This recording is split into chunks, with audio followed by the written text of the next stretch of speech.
ನಾನ್ ಶರ್ಮಿತಾ ಶೆಟ್ಟಿ. ಎಲ್ಲವೂ ಅಂದ್ಕೊಂಡಂತೆ ಆಗಿದ್ದಿದ್ರೆ ಸರಿಯಾಗಿ 3 ಗಂಟೆಗೆ ಇವತ್ತು ತಮಿಳುನಾಡಿನ ಸೇನಾ ಕಾಲೇಜಲ್ಲಿ ಬಿಪಿನ್ ರಾವತ್ ಅವರು ಭಾಷಣಕ್ಕೆ ರೆಡಿಯಾಗಿ ನಿಂತ್ಕೋಬೇಕಾಗಿತ್ತು.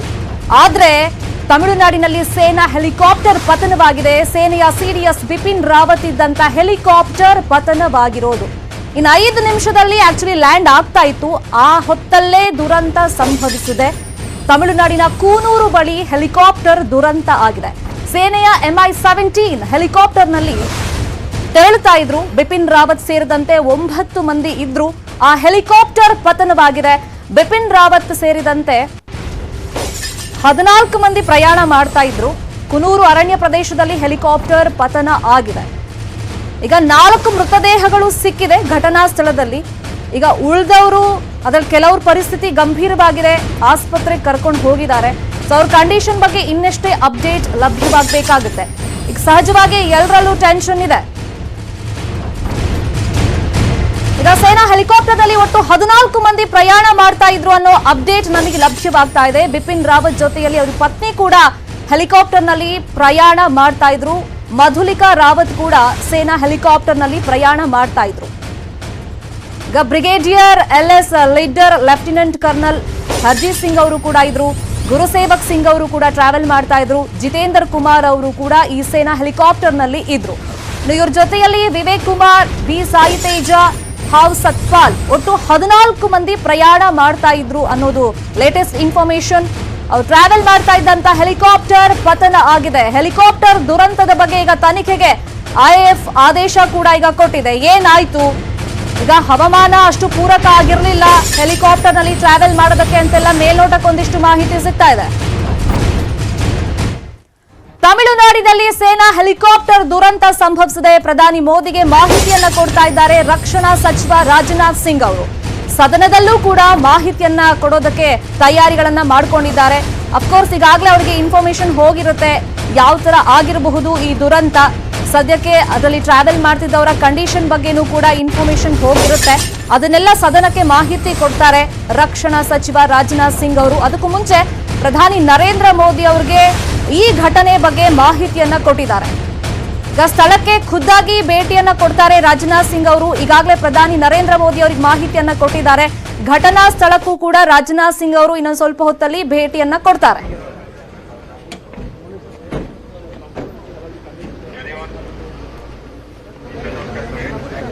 ಸದನದ ಒಳಗೆ ರಾಜನಾಥ್ ಸಿಂಗ್ ಅವರು ಹೋಗ್ತಿರೋ ದೃಶ್ಯವನ್ನ ತೋರಿಸ್ತಾ ಇದ್ದೀವಿ. ಇನ್ನೇನು ಕೆಲವೇ ನಿಮಿಷಗಳಲ್ಲಿ ಅವರು ಸದನಕ್ಕೂ ಕೂಡ ಈ ಬಗ್ಗೆ ಅಂದ್ರೆ ಹೆಲಿಕಾಪ್ಟರ್ ದುರಂತದ ಬಗ್ಗೆ ಮಾಹಿತಿಯನ್ನ ಕೊಡ್ತಾರೆ. ಏನಾಯ್ತು, ಎಷ್ಟು ಜನ ಈ ಸೇನಾ ಹೆಲಿಕಾಪ್ಟರ್ ನಲ್ಲಿ ಹೋಗ್ತಾ ಇದ್ರು, ಸೊ ಯಾವ ಕಾರ್ಯಕ್ರಮದ ನಿಮಿತ್ತ ಅವರು ತೆರಳುತ್ತಾ ಇದ್ರು, ಅದ್ರ ಬಗ್ಗೆ ಮಾಹಿತಿಯನ್ನ ಕೊಡ್ತಾರೆ. ಈಗ ತನಿಖೆಗೂ ಕೂಡ ಆದೇಶವನ್ನ ಕೊಟ್ಟಿದ್ದಾಗಿದೆ. ಬಟ್ ಈಗ ರಕ್ಷಣಾ ಸಚಿವರಿಗೆ ಏನೆಲ್ಲ ಇನ್ಫಾರ್ಮೇಶನ್ ಸಿಕ್ಕಿದೆ, ಅವರಿಗೆ ಉನ್ನತ ಮೂಲಗಳಿಂದ ಮಾಹಿತಿ ಸಿಕ್ಕಿರುತ್ತೆ. ಏನ ಆಗಿರಬಹುದು, ಎಕ್ಸಾಕ್ಟ್ ಆಗಿ ಅವ್ರಿಗೆ ರೀಸನ್ ಗೊತ್ತಿರಬಹುದು ಅಂತ ಕಾಣಿಸುತ್ತೆ. ಸೊ ಆ ಬಗ್ಗೆ ಸದನಕ್ಕೆ ಮಾಹಿತಿಯನ್ನ ಕೊಡ್ತಾರೆ.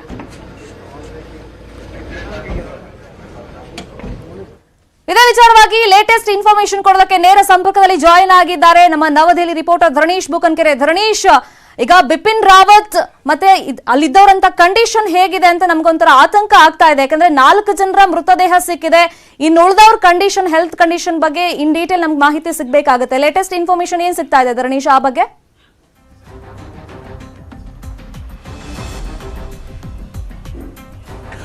ಶರ್ಮಿತಾ ಶೆಟ್ಟಿ, ಮೊದಲಿಗೆ ಈ ಒಂದು MI-17 ವಿಮಾನದಲ್ಲಿ ಕೇವಲ 9 ಮಂದಿ ಪ್ರಯಾಣ ಮಾಡ್ತಿದ್ರು ಮತ್ತು ಅದರಲ್ಲಿ 2 ಮಂದಿ ಆ ಸ್ಥಳದಲ್ಲೇ ಮೃತಪಟ್ಟಿದ್ದಾರೆ ಅನ್ನುವಂಥ ಮಾಹಿತಿಗಳು ಲಭ್ಯ ಆಗ್ತಿದ್ದವು. ಆದರೆ ಈಗ ಸತ್ತವರ ಸಂಖ್ಯೆ ಏರಿಕೆ ಆಗ್ತಿದೆ.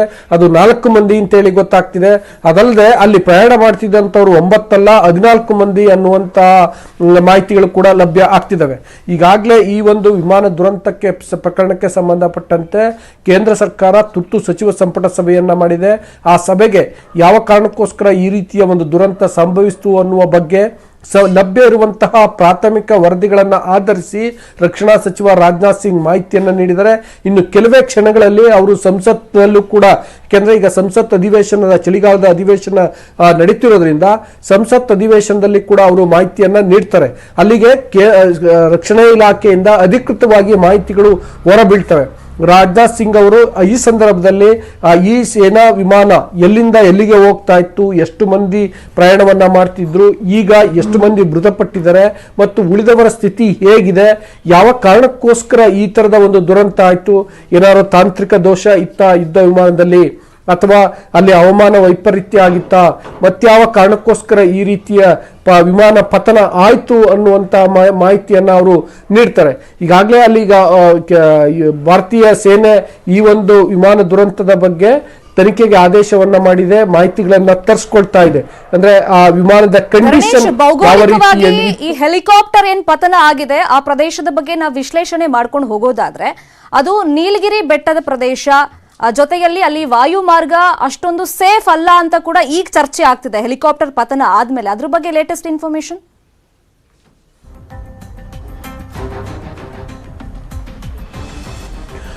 ಶಮಿತಾ ಶೆಟ್ಟಿ ನೋಡಿ, ಈಗ ಒಂದು ಯಾವುದೇ ವಿಮಾನಗಳನ್ನ ಆರಿಸುವ ಸಂದರ್ಭದಲ್ಲಿ ಆ ವಿಮಾನದ ಪರಿಸ್ಥಿತಿ ಹೇಗಿದೆ, ಅದರ ಕಂಡೀಷನ್ ಹೇಗಿದೆ, ಅದರ ಫ್ಯೂಯಲ್ ಕಂಡೀಷನ್ ಹೇಗಿದೆ ಅನ್ನುವಂತ ಎಲ್ಲವನ್ನ ಪರಿಶೀಲಿಸಲಾಗುತ್ತೆ.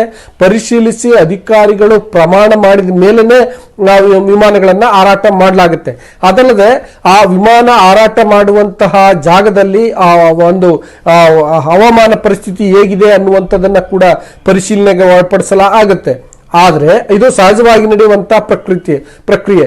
ಮತ್ತು ಈಗ ಈ ಒಂದು ವಿಮಾನದಲ್ಲಿ ಸೇನಾ ಸಿಬ್ಬಂದಿಗಳ ಮುಖ್ಯಸ್ಥ ಬಿಪಿನ್ ರಾವತ್ ಅವರೇ ಪ್ರಯಾಣ ಮಾಡ್ತಿದ್ರು ಅಂದ್ರೆ ಸಹಜವಾಗಿ ಸೇನಾ ಸಿಬ್ಬಂದಿ ಹೆಚ್ಚು ಮುನ್ನೆಚ್ಚರಿಕಾ ಕ್ರಮಗಳನ್ನ ಕೈಗೊಂಡಿರ್ತಾರೆ, ಪ್ರತಿಯೊಂದು ಅಂಶವನ್ನು ಕೂಡ ಪರಿಶೀಲಿಸಿರ್ತಾರೆ. ಸೊ ಅಷ್ಟು ಮುನ್ನೆಚ್ಚರಿಕಾ ಕ್ರಮವನ್ನ ಕೈಗೊಂಡಾಗ್ಯೂ ಮತ್ತು ಎಲ್ಲ ರೀತಿಯ ಪರಿಶೀಲನೆ ಕಾರ್ಯವನ್ನು ಮುಗಿಸಿಯೂ ಈ ತರದ ಒಂದು ದುರಂತ ಆಗಿದೆ ಅಂದ್ರೆ ಇದು ಸಹಜವಾಗಿ ಆತಂಕಕ್ಕೆ ಕಾರಣ ಆಗುತ್ತೆ. ಅಂದ್ರೆ ಇಂತಹ ಸಂದರ್ಭದಲ್ಲೇ ವಿಮಾನ ಆಯ್ತು ಅಂದ್ರೆ ಇನ್ನು ಮಾಮೂಲಿ ಸಂದರ್ಭದಲ್ಲಿ ಹೇಗೆ ಅನ್ನುವಂತಹ ಒಂದು ಸಹಜ ಪ್ರಶ್ನೆ ಹುಟ್ಟುತ್ತೆ. ಸೊ ಈಗಲೂ ಕೂಡ ಅಂಥದ್ದೇ ಆಗ್ತಾ ಇದೆ.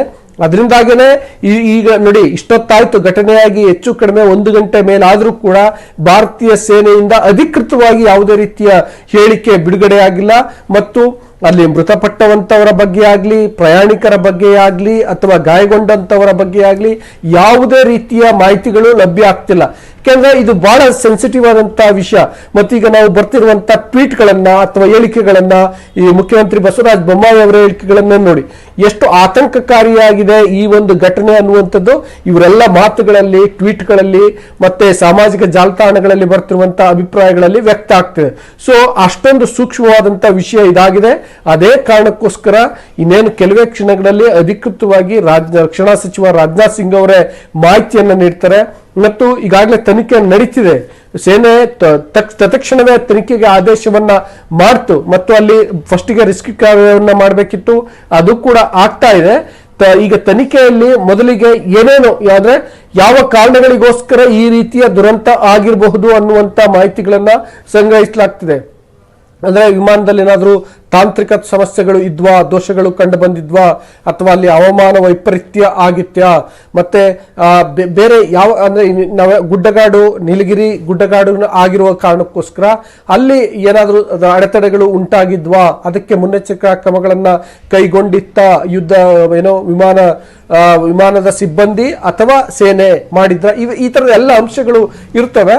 ಸೊ ಅವೆಲ್ಲವುಗಳ ಬಗ್ಗೆ ಈಗ ತನಿಖೆ ನಡೀತಾ ಇದೆ, ಮಾಹಿತಿಗಳು ಬರ್ತಾ ಇದಾವೆ. ಮತ್ತೆ ಈಗ ಬರ್ತುವಂತ ಮಾಹಿತಿಗಳು ಎಲ್ಲವೂ ಕೂಡ ಪ್ರಾಥಮಿಕ ಹಂತದ ಮಾಹಿತಿಗಳು. ಆ ನಂತರದಲ್ಲಿ ಅವುಗಳನ್ನ ಮತ್ತೊಮ್ಮೆ ಪರಿಶೀಲನೆಗೆ ಒಳಪಡಿಸಿ, ಅಂದ್ರೆ ಪ್ರತ್ಯಕ್ಷವಾಗಿ ಕಂಡರು ಪ್ರಮಾಣಿಸಿ ನೋಡುವಂತ ಈಗ ಸಿಕ್ತಿರುವಂತ ಇನ್ಫಾರ್ಮೇಶನ್ ಅಫಿಷಿಯಲ್ ಆಗಿ ಡಿಕ್ಲೇರ್ ಆಗೋ ತನಕ ಪ್ರೈಮರಿ ಆಗಿ ಅಂದ್ರೆ ಮೇಲ್ನೋಟಕ್ಕೆ ಅಲ್ಲಿ ಏನೇನು ಆಗಿರಬಹುದು ಅದ್ರ ಬಗ್ಗೆ ಈಗ ಡಿಸ್ಕಷನ್ಗಳು ನಡೀತಾ ಇರೋದು. ನೀವು ಹೇಳ್ದಂಗೆ ಈಗ ಹವಾಮಾನ ವೈಪರೀತ್ಯನೂ ಒನ್ ಆಫ್ ದ ರೀಸನ್ ಇರಬಹುದು. ಅದ್ರ ಜೊತೆಯಲ್ಲಿ ಈಗ ರಕ್ಷಣಾ ಕಾರ್ಯಾಚರಣೆ ಮಾಡೋದಕ್ಕೂ ಕೂಡ ಅಲ್ಲಿ ದಟ್ಟ ಮಂಜು ಆವರಿಸ್ಬಿಟ್ಟಿದೆ, ಅದು ಕೂಡ ಈಗ ಅಡ್ಡಿ ಆಗ್ತಿದೆ ಅಂತ ಒಂದು ಲೇಟೆಸ್ಟ್ ಇನ್ಫಾರ್ಮೇಶನ್ ಸಿಗ್ತಾ ಇದೆ. ಹಂಗ್ ನೋಡಕ್ ಹೋದ್ರೆ ಇವಾಗ ಒಬ್ಬ ಸೇನಾ ಮುಖ್ಯಸ್ಥ ಟ್ರಾವೆಲ್ ಮಾಡ್ತಾರೆ ಅಂದ್ರೆ ನೀವು ಹೇಳ್ದಂಗೆ 1-2 ಪಟ್ಟು ಜಾಸ್ತಿನೇ ಅಲ್ಲಿ ನಿಗಾ ಇಟ್ಟಿರ್ತಾರೆ, ಅಬ್ಸರ್ವೇಷನ್ ಮಾಡ್ತಾ ಇರ್ತಾರೆ.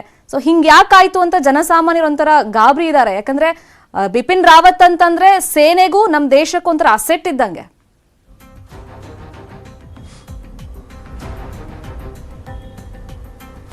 ಖಂಡಿತ ಅದೇ ಕಾರಣಕ್ಕೋಸ್ಕರ ಈ ಘಟನೆ ಬಹಳ ಸೂಕ್ಷ್ಮವಾದಂಥದ್ದು, ಜನ ಬಹಳ ಆತಂಕ ಪಡುವಂಥದ್ದು. ಅದೇ ಕಾರಣಕ್ಕೋಸ್ಕರ ಕೇಂದ್ರ ಸರ್ಕಾರ ಇನ್ನೂ ಕೂಡ ಯಾವುದೇ ರೀತಿಯ ಅಧಿಕೃತವಾದ ಹೇಳಿಕೆ ಬಿಡುಗಡೆ ಮಾಡಿಲ್ಲ. ಈಗ ತುರ್ತು ಸಚಿವ ಸಂಪುಟ ಸಭೆ ನಡೆದಿದೆ. ಅಲ್ಲಿ ಖುದ್ದಾಗಿ ರಕ್ಷಣಾ ಸಚಿವ ರಾಜನಾಥ್ ಸಿಂಗ್ ಅವರೇ ಪ್ರಧಾನಮಂತ್ರಿ ನರೇಂದ್ರ ಮೋದಿಗೆ ಮಾಹಿತಿಯನ್ನು ನೀಡಿದರೆ ಬಹುತೇಕ ಅದೇ ಮಾಹಿತಿಗಳನ್ನ ಈಗ ಇನ್ನೇನು ಕೆಲವೇ ಕ್ಷಣಗಳಲ್ಲಿ ಅವರು ಸಂಸತ್ತಿಗೂ ಕೂಡ ನೀಡ್ತಾರೆ. ಆ ಮೂಲಕ ದೇಶಕ್ಕೆ ಅಧಿಕೃತವಾಗಿ ರಕ್ಷಣಾ ಇಲಾಖೆ ಮಾಹಿತಿಯನ್ನ ನೀಡುತ್ತೆ ಈ ಒಂದು ವಿಮಾನ ದುರಂತದ ಬಗ್ಗೆ. ಆ ಸಂದರ್ಭದಲ್ಲಿ ಆ ಈಗ ಫಾರ್ ಎಕ್ಸಾಂಪಲ್ ಮೊದಲು ಇಬ್ಬರಷ್ಟೇ ಮೃತಪಟ್ಟಿದ್ದಾರೆ ಅಂತ ಹೇಳಲಾಗ್ತಾ ಇತ್ತು. ಈಗ ಆ ಸತ್ತವರ ಸಂಖ್ಯೆ 4ಕ್ಕೆ ಏರಿದೆ ಅಂತೇಳಿ ಗೊತ್ತಾಗ್ತಾ ಇದೆ. ಆದ್ರೆ ಅವ್ರು ಯಾರು ಅನ್ನುವಂಥದ್ರ ಬಗ್ಗೆ ಇನ್ನೂ ಕೂಡ ಯಾರಿಗೂ ಮಾಹಿತಿ ಲಭ್ಯ ಆಗಿಲ್ಲ. ಸೊ ಆ ಒಂದು ಮಾಹಿತಿಯನ್ನ ಅಧಿಕೃತವಾಗಿ ರಕ್ಷಣಾ ಸಚಿವ ರಾಜನಾಥ್ ಸಿಂಗ್ ಅವರೇ ಪ್ರಕಟಿಸುವಂತ ಸಾಧ್ಯತೆ ಇದೆ. ಇದಲ್ಲದೆ ಗಾಯಗೊಂಡಿರುವ ಸ್ಥಿತಿ ಕೂಡ, ಯಾಕಂದ್ರೆ ನಾವು ದೃಶ್ಯಗಳನ್ನು ನೋಡ್ತಿದೀವಿ, ಅಲ್ಲಿ ಆ ವಿಮಾನ ದುರಂತ ಎಷ್ಟು ಘೋರವಾಗಿದೆ ಮತ್ತು ಅಲ್ಲಿ ಬೆಂಕಿ ಕಾಣಿಸ್ಕೊಂಡಿದೆ, ವಿಮಾನ ಸಂಪೂರ್ಣವಾಗಿ ಅಸ್ತವ್ಯಸ್ತ ಆಗಿದೆ. ಸೊ ಈ ರೀತಿ ಎಲ್ಲ ಇರೋದ್ರಿಂದ ಅಲ್ಲಿ ಈ ಒಂದು ದುರಂತದಲ್ಲಿ ಗಾಯಗೊಂಡಿರುವವರ ಸಂಖ್ಯೆ ಕೂಡ ಜಾಸ್ತಿ ಇರ್ಬೋದು, ಜೊತೆಗೆ ಅವರ ಪರಿಸ್ಥಿತಿ ಬಹಳ ಗಂಭೀರವಾಗಿರ್ಬೋದು ಅಂತೇಳಿ ನಾವು ಮೇಲ್ನೋಟಕ್ಕೆ ಅಂದಾಜನ್ನ ಮಾಡಬಹುದು. ಸೊ ಅವರ ಪರಿಸ್ಥಿತಿ ಹೇಗಿದೆ ಅನ್ನುವಂಥದ್ರ ಬಗ್ಗೆ ಕೂಡ ಸದನಕ್ಕೆ ರಕ್ಷಣಾ ಸಚಿವ ರಾಜನಾಥ್ ಸಿಂಗ್ ಅವರು ಮಾಹಿತಿಯನ್ನ ನೀಡ್ತಾರೆ. ಮತ್ತು ಈ ಮಾಹಿತಿಯನ್ನ ನೀಡಿ ಸದನಕ್ಕೆ ಮಾಹಿತಿಯನ್ನು ನೀಡಿದ ಬಳಿಕ ರಾಜನಾಥ್ ಸಿಂಗ್ ಅವರು ಸ್ಥಳಕ್ಕೆ ತೆರಳುತ್ತಾರೆ ಅನ್ನುವಂತ ಮತ್ತೊಂದು ಮಾಹಿತಿ ಕೂಡ ಲಭ್ಯ ಆಗ್ತಿದೆ. ಅಂದ್ರೆ ಖುದ್ದಾಗಿ ಪರಿಶೀಲನೆ ನಡೆಸಲಿಕ್ಕೆ ಮತ್ತು ತನಿಖೆಯ ಪ್ರಗತಿಯನ್ನ ಪರಿಶೀಲನೆ ನಡೆಸಲಿಕ್ಕೆ ಅವರು ದೆಹಲಿಯಿಂದ ಚೆನ್ನೈ ಕಡೆಗೆ ತೆರಳುತ್ತಿದ್ದಾರೆ ಅನ್ನುವಂತ ಮಾಹಿತಿಗಳು ಲಭ್ಯ ಆಗ್ತಿದ್ದಾವೆ. ಅದು ಕೂಡ ಅಧಿಕೃತವಾಗಿ ಇನ್ನಷ್ಟೇ ಗೊತ್ತಾಗಬೇಕಾಗಿದೆ. ಶರ್ಮಿತಾ ಶೆಟ್ಟಿ. ಧರಣೀಶ್, ಈಗ ಸೇನಾ ಮುಖ್ಯಸ್ಥರೊಬ್ಬರು ಒಂದು ಹೆಲಿಕಾಪ್ಟರ್ ನಲ್ಲಿ ಟ್ರಾವೆಲ್ ಮಾಡ್ತಾರೆ ಅಂದ್ರೆ ಆರ್ಡಿನರಿ ಹೆಲಿಕಾಪ್ಟರ್ ಅಂತೂ ಖಂಡಿತ ಅದಲ್ಲ. MI-17 ಹೆಲಿಕಾಪ್ಟರ್ ಬಹಳಷ್ಟು ವಿಶೇಷತೆಗಳಿಂದ ಕೂಡಿದೆ. ಇಂಥ ಸ್ಪೆಷಲ್ ಹೆಲಿಕಾಪ್ಟರ್ ಕೂಡ ಹಿಂಗಾಯ್ತಲ್ಲ ಅಂತ ಆತಂಕ ಇದೆ. ಇನ್ನಷ್ಟು ಇನ್ಫಾರ್ಮೇಶನ್ ನಿಮ್ಮಿಂದ ಪಡ್ಕೊಡ್ತೀನಿ ಚಿಕ್ಕದೊಂದು ಬ್ರೇಕ್ ಆದ್ಮೇಲೆ.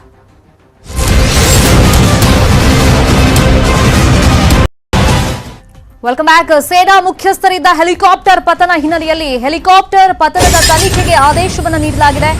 ಭಾರತೀಯ ವಾಯುಸೇನೆಯಿಂದ ತನಿಖೆಗೆ ಆದೇಶವನ್ನು ನೀಡಲಾಗಿದೆ. ಯಾವ ಕಾರಣಕ್ಕೋಸ್ಕರ ಈ ಹೆಲಿಕಾಪ್ಟರ್ ಪತನ ಆಯಿತು, ಏನ್ ದೋಷ ಆಯಿತು, ತಾಂತ್ರಿಕ ಸಮಸ್ಯೆ ಏನಾದರೂ ಹೆಲಿಕಾಪ್ಟರ್ನಲ್ಲಿ ಕಂಡು ಬಂತ ಅಥವಾ ಹವಾಮಾನದಲ್ಲಿ ಆದಂತ ಬದಲಾವಣೆಯೇ ಈ ಸೇನಾ ಹೆಲಿಕಾಪ್ಟರ್ ಪತನವಾಗುವುದಕ್ಕೆ ಕಾರಣ ಆಯ್ತಾ, ಏನು ಎತ್ತ? ಸೊ ಈ ಬಗ್ಗೆ ತನಿಖೆಗೆ ಆದೇಶ ನೀಡಿದೆ ಭಾರತೀಯ ವಾಯುಸೇನೆ. ಇನ್ನು ಸೇನಾ ಹೆಲಿಕಾಪ್ಟರ್ ನಲ್ಲಿದ್ದಂತ 11 ಮಂದಿ ಸಾವನ್ನಪ್ಪಿದ್ದಾರೆ ಅನ್ನೋ ಲೇಟೆಸ್ಟ್ ಇನ್ಫಾರ್ಮೇಶನ್ ಲಭ್ಯವಾಗ್ತಾ ಇದೆ. ಹೆಲಿಕಾಪ್ಟರ್ ನಲ್ಲಿ 14 ಮಂದಿ ಪ್ರಯಾಣ ಮಾಡ್ತಾ ಇದ್ರು. ಕೂನೂರು ಅರಣ್ಯ ಪ್ರದೇಶದಲ್ಲಿ ಹೆಲಿಕಾಪ್ಟರ್ ಪತನ ಆಗಿದೆ. ಸೊ ಅದರಲ್ಲಿ ಪ್ರಯಾಣ ಮಾಡ್ತಾ ಇದ್ದಂತ 14 ಜನರ ಪೈಕಿ 11 ಮಂದಿ ಸಾವನ್ನಪ್ಪಿದ್ದಾರೆ ಅನ್ನೋ ಲೇಟೆಸ್ಟ್ ಇನ್ಫಾರ್ಮೇಶನ್ ಸಿಗ್ತಾ ಇದೆ. ತಮಿಳುನಾಡಿನಲ್ಲಿ ಆದಂತ ಸೇನಾ ಹೆಲಿಕಾಪ್ಟರ್ ದುರಂತದಲ್ಲಿ 11 ಮಂದಿ ಮೃತಪಟ್ಟಿದ್ದಾರೆ. ಈ ಹೆಲಿಕಾಪ್ಟರ್ ನಲ್ಲಿ 14 ಮಂದಿ ಪ್ರಯಾಣ ಮಾಡ್ತಾ ಇದ್ರು. ಸೇನಾ ಮುಖ್ಯಸ್ಥರಾದಂತ ಬಿಪಿನ್ ರಾವತ್ ಅವರಿದ್ರು, ಅವರ ಪತ್ನಿ ಕೂಡ ಇದ್ರು, ಸಿಬ್ಬಂದಿ ಕೂಡ ಇದ್ರು. ಒಟ್ಟು 14 ಮಂದಿ ಪ್ರಯಾಣ ಮಾಡ್ತಾ ಇದ್ರು. ಅದರಲ್ಲಿ ಈಗ 11 ಮಂದಿ ಮೃತಪಟ್ಟಿದ್ದಾರೆ ಅನ್ನೋ ಇನ್ಫಾರ್ಮೇಶನ್ ಸಿಗ್ತಾ ಇದೆ. ಈಗ ಬಿಪಿನ್ ರಾವತ್ ಅವರ ಕಂಡೀಷನ್ ಬಗ್ಗೆ ಬಹುಶಃ ರಕ್ಷಣಾ ಸಚಿವರೇ ಅಧಿಕೃತವಾಗಿ ಮಾಹಿತಿ ಕೊಡ್ತಾರೆ. ಹಾಗಾಗಿ ಆ ನಿರೀಕ್ಷೆಯಲ್ಲಿ ನಾವು ಕೂಡ ಇದ್ದೀವಿ. ಇನ್ನೇನು ಸ್ವಲ್ಪ ಹೊತ್ತಲ್ಲಿ ಅವರು ಘಟನಾ ಸ್ಥಳಕ್ಕೂ ವಿಸಿಟ್ ಮಾಡ್ತಾರೆ. ಅದಕ್ಕೂ ಮುಂಚೆನೆ ಮಾಹಿತಿ ಕೊಡೋ ನಿರೀಕ್ಷೆ ಇದೆ.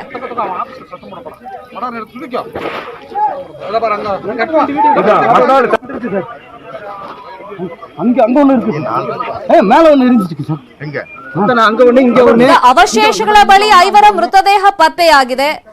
ಈಗ ಸೇನಾಪಡೆಗಳಿಂದ ರಕ್ಷಣಾ ಕಾರ್ಯಾಚರಣೆ ಕೂಡ ಕಾಪ್ಟರ್ ಪತನ ಆಗಿದೆ ಅಲ್ಲ, ಆ ಪ್ರದೇಶದಲ್ಲಿ ಆಗ್ತಾ ಇದೆ. ತಮಿಳುನಾಡಿನ ಕೂನೂರು ಬಳಿ ಸೇನಾ ಹೆಲಿಕಾಪ್ಟರ್ ದುರಂತ ಆಗಿರೋದು. 14 ಮಂದಿ ಪ್ರಯಾಣ ಮಾಡ್ತಾ ಇದ್ರು. ಅದರಲ್ಲಿ 11 ಮಂದಿ ಮೃತಪಟ್ಟಿದ್ದಾರೆ ಅನ್ನೋ ಇನ್ಫಾರ್ಮೇಶನ್ ಸಿಕ್ಕಿದೆ. ಅವ್ರು ಯಾರ್ಯಾರು ಅನ್ನೋದು ಇನ್ನಷ್ಟೇ ಕನ್ಫರ್ಮ್ ಆಗ್ಬೇಕಾಗಿದೆ ಅಫಿಷಿಯಲಿ. ಅದರಲ್ಲೂ ಬಿಪಿನ್ ರಾವತ್ ಅವರ ಕಂಡೀಷನ್ ಬಗ್ಗೆ ಇನ್ನೂ ಕೂಡ ಯಾವುದೇ ಕ್ಲಾರಿಟಿ ಸಿಕ್ಕಿಲ್ಲ, ಸ್ಪಷ್ಟತೆ ಸಿಕ್ಕಿಲ್ಲ ಇದುವರೆಗೂ. ಹಾಗಾಗಿ ರಕ್ಷಣಾ ಸಚಿವರೇ ಹೇಳಬೇಕಾಗತ್ತೆ. ಯಾಕಂದ್ರೆ ಸದ್ಯಕ್ಕೆ ಸಿಕ್ಕಿರುವಂತ ಇನ್ಫಾರ್ಮೇಶನ್ ಪ್ರಕಾರ ಬಿಪಿನ್ ರಾವತ್ ಅವರನ್ನ ಆಸ್ಪತ್ರೆಗೆ ಕರ್ಕೊಂಡು ಹೋಗಿದ್ದಾರೆ. ಅಲ್ಲಿ ಟ್ರೀಟ್ಮೆಂಟ್ ನೀಡಲಾಗ್ತಿದೆ, ಅಷ್ಟು ಮಾತ್ರ ಗೊತ್ತಾಗಿದೆ. ಹೆಲ್ತ್ ಕಂಡೀಷನ್ ಏನಿದೆ ಅನ್ನೋದ್ರ ಬಗ್ಗೆ ಅಫಿಷಿಯಲ್ ಆಗಿ ಇನ್ನೂ ಕೂಡ ಯಾವುದೇ ಇನ್ಫಾರ್ಮೇಶನ್ ಸಿಕ್ಕಿಲ್ಲ.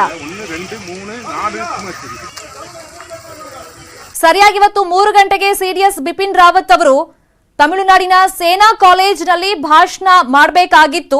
ಇನ್ನೇನ್ ಕಾಪ್ಟರ್ ಲ್ಯಾಂಡ್ ಆಗಕ್ಕೆ 5 ನಿಮಿಷ ಇದ್ದಿದ್ದು ಅಷ್ಟೊತ್ತಿಗೆ ಈ ಸೇನಾ ಹೆಲಿಕಾಪ್ಟರ್ ದುರಂತ ಆಗಿದೆ. MI-17 ಸೇನಾ ಹೆಲಿಕಾಪ್ಟರ್ ದುರಂತಕ್ಕೀಡಾಗಿರೋದು. 14 ಮಂದಿ ಪ್ರಯಾಣ ಮಾಡ್ತಾ ಇದ್ರು, ಅದರಲ್ಲಿ 11 ಮಂದಿ ಮೃತಪಟ್ಟಿದ್ದಾರೆ ಅನ್ನೋದು ಗೊತ್ತಾಗಿದೆ. ಅವ್ರು ಯಾರ್ಯಾರು ಅಂತ ಇನ್ನೂ ಕೂಡ ಅಫಿಷಿಯಲ್ ಆಗಿ ಗೊತ್ತಾಗಿಲ್ಲ. ಇನ್ನು ಬಿಪಿನ್ ರಾವತ್ ಅವರ ಹೆಲ್ತ್ ಕಂಡೀಷನ್ ಬಗ್ಗೆನೂ ಕೂಡ ಅಧಿಕೃತವಾಗಿ ಯಾವುದೇ ಮಾಹಿತಿ ಸಿಕ್ಕಿಲ್ಲ. ಆದ್ರೆ ಈ ಘಟನೆ ಆದ ತಕ್ಷಣ ಅವರನ್ನ ಆಸ್ಪತ್ರೆಗೆ ಕರ್ಕೊಂಡು ಹೋಗಿದ್ದಾರೆ ಅನ್ನೋದಷ್ಟೇ ಗೊತ್ತಾಗಿದೆ. ಇನ್ನು ಬಿಪಿನ್ ರಾವತ್ ಅವ್ರ ಪತ್ನಿ ಮಧುಲಿಕಾ ರಾವತ್ ಅವರು ಕೂಡ ಈ ಸೇನಾ ಹೆಲಿಕಾಪ್ಟರ್ ನಲ್ಲಿ ಟ್ರಾವೆಲ್ ಮಾಡ್ತಾ ಇದ್ರು. ಅವ್ರ ಜೊತೆಯಲ್ಲಿ ಸಾಕಷ್ಟು ಜನ ಸಿಬ್ಬಂದಿ ಕೂಡ ಇದ್ರು. ಹಾಗಾಗಿ 14 ಜನರ ಪೈಕಿ 11 ಮಂದಿ ಈಗ ಮೃತಪಟ್ಟಿದ್ದಾರೆ. ಅವ್ರು ಯಾರ್ಯಾರು ಅಂತ ಅಫಿಷಿಯಲ್ ಆಗಿ ಇನ್ಫಾರ್ಮೇಶನ್ ಸಿಗ್ಬೇಕಾಗುತ್ತೆ. ಬಹುಶಃ ರಕ್ಷಣಾ ಸಚಿವರೇ ಈ ಬಗ್ಗೆ ಅಫಿಷಿಯಲ್ ಆಗಿ ಇನ್ಫಾರ್ಮೇಶನ್ ಕೊಡ್ತಾರೆ ಇನ್ನೊಂದು ಸ್ವಲ್ಪ ಹೊತ್ತಲ್ಲಿ. ಯಾಕಂದ್ರೆ ಆಲ್ರೆಡಿ ಈಗ ಅವರು ಸದನಕ್ಕೆ ಮಾಹಿತಿಯನ್ನ ಕೊಡಬೇಕು, ಹಾಗಾಗಿ ಅಲ್ಲಿಗೆ ಹೋಗಿದ್ದಾರೆ. ಅದ್ರ ಜೊತೆಯಲ್ಲಿ ಪ್ರಧಾನಿ ನರೇಂದ್ರ ಮೋದಿ ಅವ್ರಿಗೂ ಕೂಡ ಈ ಒಂದು ಹೆಲಿಕಾಪ್ಟರ್ ಪತನದ ಬಗ್ಗೆ ಸಂಪೂರ್ಣವಾಗಿ ವಿವರಣೆಯನ್ನ ಕೊಟ್ಟಿದ್ದಾರೆ. ಇನ್ನೊಂದು ಕಡೆ ಯಾತಕ್ಕೋಸ್ಕರ ಈ ಸೇನಾ ಹೆಲಿಕಾಪ್ಟರ್ ಪತನ ಆಯಿತು ಆ ಬಗ್ಗೆ ಭಾರತೀಯ ವಾಯುಸೇನಾ ತನಿಖೆಗೂ ಕೂಡ ಒಂದು ಆದೇಶವನ್ನ ಕೊಟ್ಟಿದೆ. ಮೇಲ್ನೋಟ ಗೊತ್ತಾಗ್ತಿರೋ ಇನ್ಫಾರ್ಮೇಶನ್ ಅಂತಂದ್ರೆ ಅಲ್ಲಿ ಹವಾಮಾನ ವೈಪರೀತ್ಯ ಉಂಟಾಗಿತ್ತು, ದಟ್ಟ ಮಂಜು ಆವರಿಸ್ಬಿಟ್ಟಿತ್ತು. ಯಾಕಂದ್ರೆ ಹೇಳಿ ಕೇಳಿ ಈ ಕೂನೂರು ಪ್ರದೇಶ ಏನಿದೆ ಅಲ್ಲಿ ನೀಲಗಿರಿ ಬೆಟ್ಟ ಇದೆ. ಈ ಸೀಸನ್ ನಲ್ಲಿ ಯಾವಾಗ್ಲೂ ಕೂಡ ದಟ್ಟ ಮಂಜು ಅಲ್ಲಿ ಆವರಿಸಿರುತ್ತೆ. ಹಾಗಾಗಿ ಈ ಸೀಸನ್ ನಲ್ಲಿ ಅಲ್ಲಿ ವಾಯು ಮಾರ್ಗದಲ್ಲಿ ಟ್ರಾವೆಲ್ ಮಾಡೋದು ಅಷ್ಟೊಂದು ಸೇಫ್ ಅಲ್ಲ ಅನ್ನೋ ಚರ್ಚೆಗಳು ಕೂಡ ಈಗ ನಡೀತಾ ಇದೆ.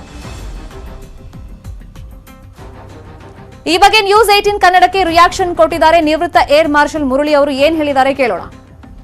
ಸರ್, ಬಿಪಿನ್ ರಾವತ್ ಅವರಿದ್ದಂಥ ಹೆಲಿಕಾಪ್ಟರ್ MI-17 ಪತನವಾಗಿರೋದ್ರ ಬಗ್ಗೆ ನಿಮ್ಗೆ ಈಗ ಆಲ್ರೆಡಿ ಮಾಹಿತಿ ಲಭ್ಯವಾಗಿದೆ. ಏನ್ ಹೇಳಿಕ್ ಬಯಸ್ತೀರಾ ಸರ್ ಇದ್ರ ಬಗ್ಗೆ?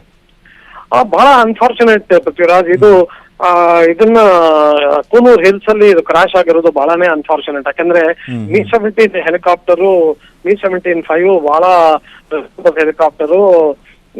ಅದನ್ನ ರೀಸೆಂಟ್ ಆಗಿ ನಾವು ಅಪ್ಗ್ರೇಡ್ ಬೇರೆ ಮಾಡಿದ್ವಿ ಏರ್ ಫೋರ್ಸ್ ಅಲ್ಲಿ. ಆಮೇಲೆ ಇದು VIP ಹೆಲಿಕಾಪ್ಟರ್ ಇದು ಕ್ರಾಶ್ ಆಗಿರೋದು ಬಹಳನೇ ಇದು ದುರಂತ ಇದು. ಆಮೇಲೆ ಆದ್ರೆ ಒಂದು ನಾವು ಅರ್ಥ ಮಾಡ್ಕೋಬೇಕು, ಕುನೂರಲ್ಲಿ ಅದು ಇದು ಟೆರೇನ್ ಇದೆ ನೋಡಿ, ಬರೇ ಹಿಲ್ಲಿ ಟೆರೇನು, ಬರೇ ಅಲ್ಲಿ ಇದನ್ನ ಬೆಟ್ಟ ಗುಡ್ಡ, ಆಮೇಲೆ ವಿಪರೀತ ಡೆನ್ಸ್ ವೆಜಿಟೇಷನ್, ಅದು ಎಲ್ಲ ವೆದರ್ ಇದ್ದಕ್ಕಿದಂಗೆ ಚೇಂಜ್ ಆಗತ್ತೆ. ಯಾರು ಇದನ್ನ ಚೆನ್ನಾಗಿ ಇದನ್ನ ಅವ್ರಿಗೆ ಅರ್ಥ ಮಾಡ್ಕೋತಾರೆ ನೋಡಿ. ನಾವೆಲ್ಲ ಕೂನೂರಲ್ಲಿ 1 ವರ್ಷ ನಾನು ಡಿಫೆನ್ಸ್ ಸರ್ವಿಸ್ ಸ್ಟಾಫ್ ಕಾಲೇಜಲ್ಲಿ ನಾನು ಕೋಆರ್ಡಿನೇಟರ್ ಆಗಿ ನಾನು ಕೋರ್ಸ್ ಮಾಡಿದೆ. ಆಗ ನಮ್ ಕಣ್ಣೆದುರಿಗೆ ಒಂದು ಜಾಗ ಕ್ರಾಶ್ ಆಯ್ತು ಕುನೂರ್ ಹಿಲ್ಸ್ ಅಲ್ಲಿ. ಸೊ ಇದು ಎಲ್ಲಾರ್ಗು ಗೊತ್ತಿರೋ ಸಂಗತಿ. ಅಲ್ಲಿ ಫ್ಲೈ ಮಾಡೋದು ಬಹಳ ಕಷ್ಟ, ಯಾಕೆಂದ್ರೆ ಇದ್ದಕ್ಕಿದಂಗೆ ವೆದರ್ ಚೇಂಜ್ ಆಗತ್ತೆ.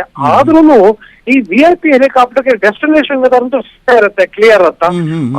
ಅವ್ರಿಗೆ ಎನ್ ರೂಟ್ ವೆದರ್ ಅಲ್ಲಿ ಇದ್ದಕ್ಕಿದಂಗೆ ಲೋ ಕ್ಲೌಡ್ಸ್ ಏನಾದ್ರು ಬಂದಿದ್ರೆ ಈ ತರ ಆಗುವಂತಹ ಒಂದು ಎಕ್ಸಾಕ್ಟ್ಲಿ ನೀವು ಹೇಳ್ತಿದ್ದಂಗ್ಲೆ ಆ ವೆದರ್ಸ್ ಚೇಂಜು ಅದೆಲ್ಲದೂ ಕೂಡ ಓಕೆ. ಆ chief of defence Bipin Rawat ಅವರು ಹೋಗುವಂತಹ ಪೈಲಟ್ಗಳು ಅವರೆಲ್ಲರೂ ಕೂಡ ತುಂಬಾ ಟ್ರೈನ್ ಅಪ್ ಆಗಿರುವಂತವ್ರು ಇರ್ತಾರೆ, ಎಕ್ಸ್ಪರ್ಟ್ಸ್ಗಳು ಇರ್ತಾರೆ, ಎಕ್ಸ್ಪೀರಿಯನ್ಸ್ ಆಗಿರುವಂತವ್ರು ಇರ್ತಾರೆ. ಇಂಥವ್ರಿಗೂ ಕೂಡ ಗೊತ್ತಾಗ್ದಲ್ಲ ಈ ರೀತಿಯಾದಂತಹ ಅನಾಹುತಗಳು ಸಂಭವಿಸುತ್ತೆ ಅಂತ ಅನ್ಕೊಳ್ಬೇಕಾ ನಾವು? ಇಲ್ಲ, ಆಕ್ಚುಲಿ ನೋಡಿ, ಫಸ್ಟ್ ಇದನ್ನ VIP ಹೆಲಿಕಾಪ್ಟರ್ಗೆನೆ ಬೇರೆ ಕ್ರೂ ಇರ್ತಾರೆ. ನಾರ್ಮಲ್ ಕ್ರೂ VIP ಹೆಲಿಕಾಪ್ಟರ್ನ ಈ ತರ ಮಿಷನ್ಸ್ಗೆ ಅವ್ರು ಕೊಡಲ್ಲ. ಇವ್ರಿಗೆ ಬೇಕಾದಷ್ಟು ಎಕ್ಸ್ಪೀರಿಯನ್ಸ್ ಇರುತ್ತೆ ಹೆಲಿಕಾಪ್ಟರ್ ಪೈಲಟ್ಸ್ಗೆ. ಅದು ಒಂದು ವಿಷಯ. ಎರಡನೇ ವಿಷಯ ಏನು ಅಂದ್ರೆ ಫುಲ್ ವೆದರ್ ನೋ ಟೈಮ್ ಸಿಗದೆ ಪೈಲಟ್ಸ್ ಟೇಕ್ ಆಫ್ ಮಾಡಲ್ಲ.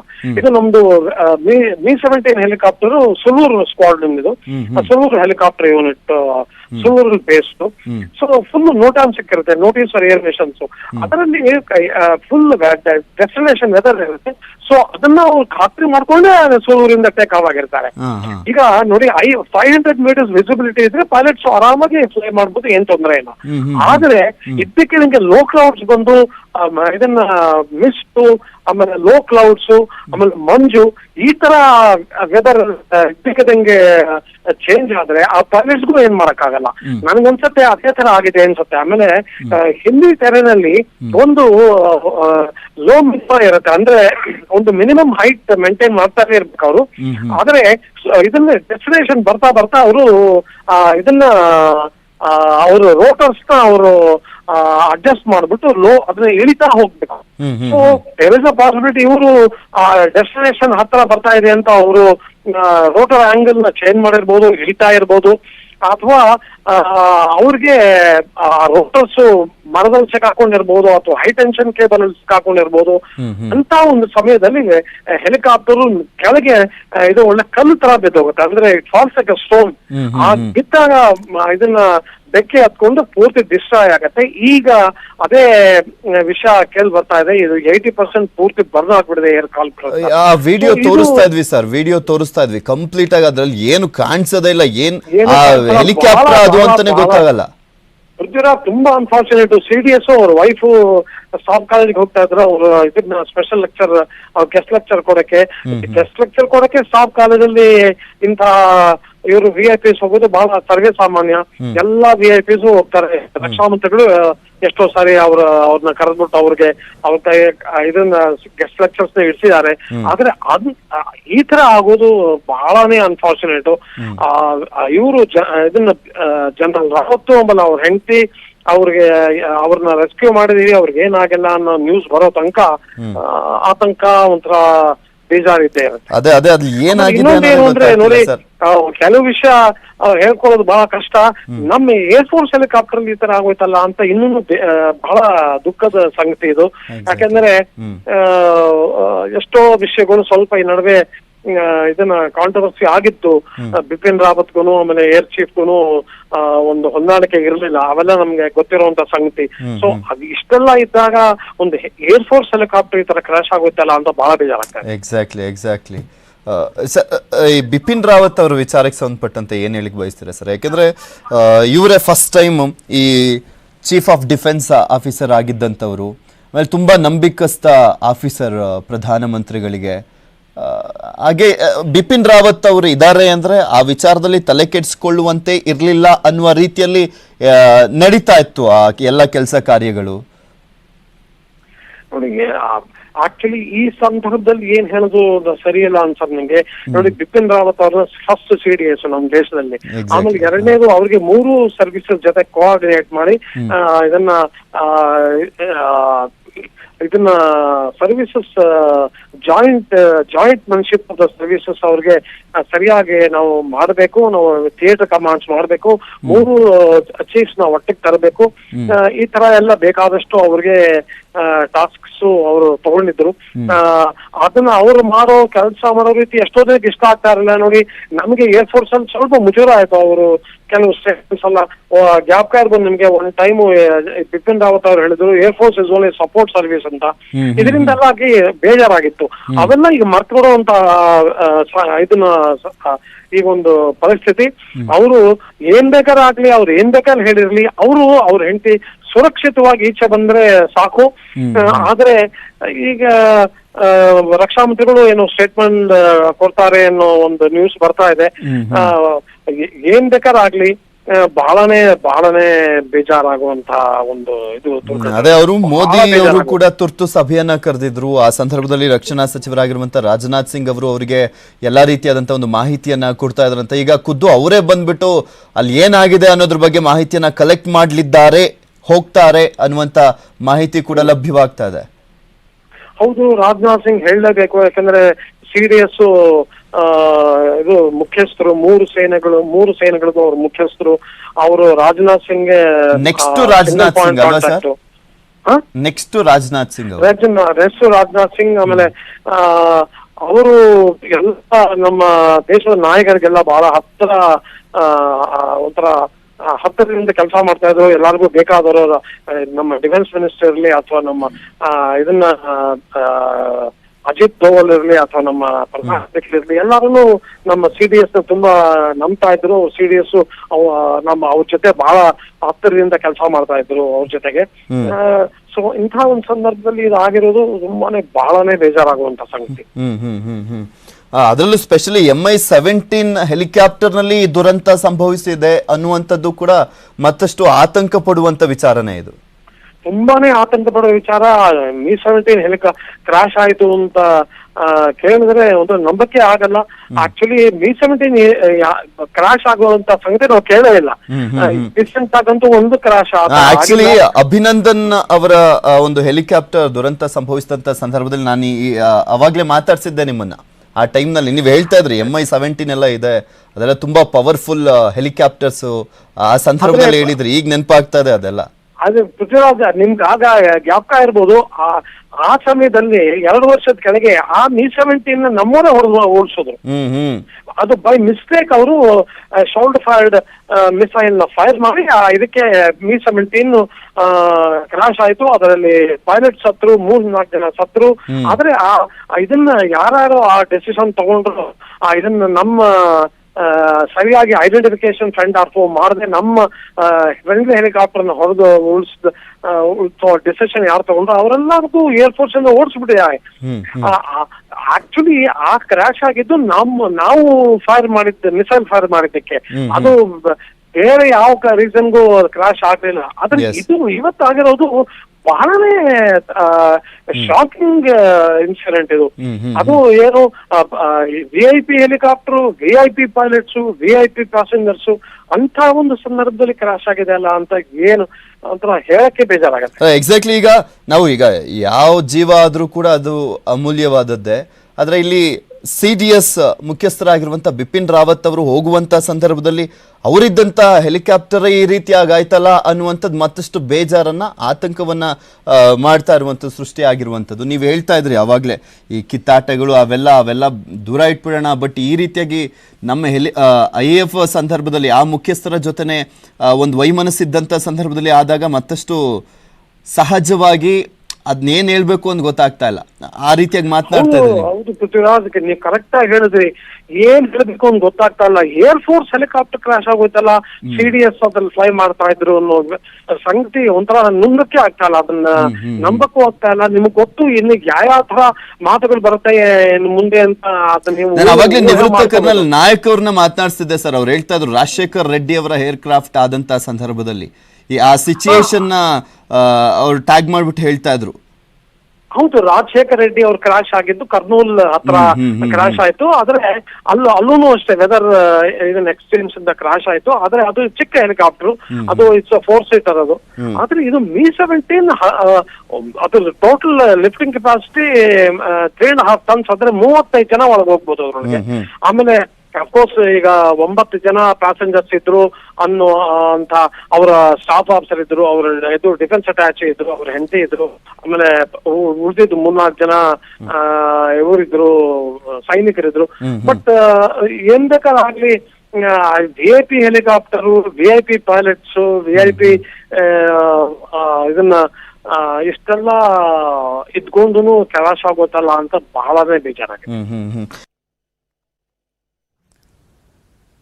ಸೇನಾ ಹೆಲಿಕಾಪ್ಟರ್ ಪತನವಾಗಿರೋ ಬಗ್ಗೆ ಮತ್ತಷ್ಟು ಇನ್ಫಾರ್ಮೇಶನ್ ಕೊಡ್ತೀವಿ ಚಿಕ್ಕದೊಂದು ಬ್ರೇಕ್ ಆದ್ಮೇಲೆ.